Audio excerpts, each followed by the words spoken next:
संविधान संशोधन गर्ने हो, माथि गएर टाउके टाउके मिलेर प्रधानमन्त्री नियुक्ति गर्ने हो। ल भन्नु, म दुईटा उदाहरण दिन्छु, एउटा मेरो पार्टीको, एउटा तपाईको कसको, माओवादीको। अस्ति कति आयो प्रचण्डलाई देशभरिका जनताले, त्यो पनि कांग्रेससँग चपक्कली भएर मात्रै अलिअलि भोट ल्यायो, पत्ता साफ गरे देशभरिका जनताले। छेपारोको जस्तो रङ फेर्छौ प्रचण्ड तिमी हुँदैन भने। देशभरिबाट 32 सिट मात्र दिए, त्यो पनि कांग्रेससँग मिलेर। सबैले के सोचे, अब त प्रचण्ड सकियो। अनि माथि आए काटाकुट्टा गरे, ठ्याक्क 32 सिटको मान्छे पालो फेरि फेरि देशको प्रधानमन्त्री।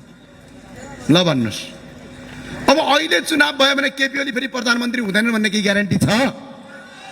अहिले त चुनाव पनि जित्नु पर्दैन, चुनाव पनि लड्नु पर्दैन, समानुपातिकमा बस्ने अनि सांसद भइहालिन्छ, भोलिपल्ट प्रधानमन्त्री बन्छ यो देशमा।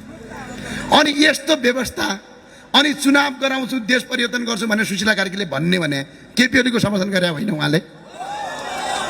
त्यो भए हुनाले संविधान संशोधन गरौँ। त्यही भए हुनाले यो रापरबाको यो पहिलो एउटा हामीले यसलाई वामका रूपमा प्रयोग गरेका हौँ। अब भोलिबाट केन्द्रीय समितिको बैठक छ, देशभरि हामी जान्छौँ, यसलाई अझै सशक्तिकरण अगाडि बढाउँछौँ।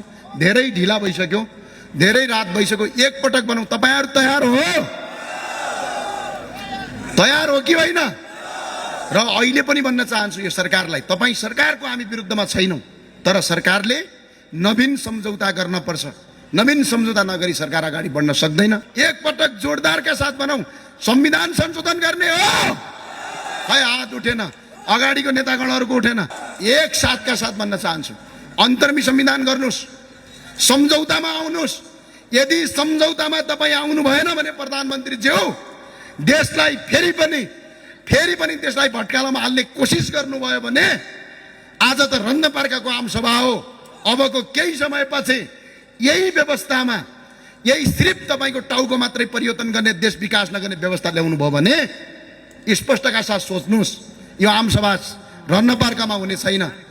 यो आमसभा तपाईको बालुवाटार, तपाईको निवास अगाडि हुनेछ। यो कुरा याद गर्नुहोस्। म त्यति भन्न चाहन्छु।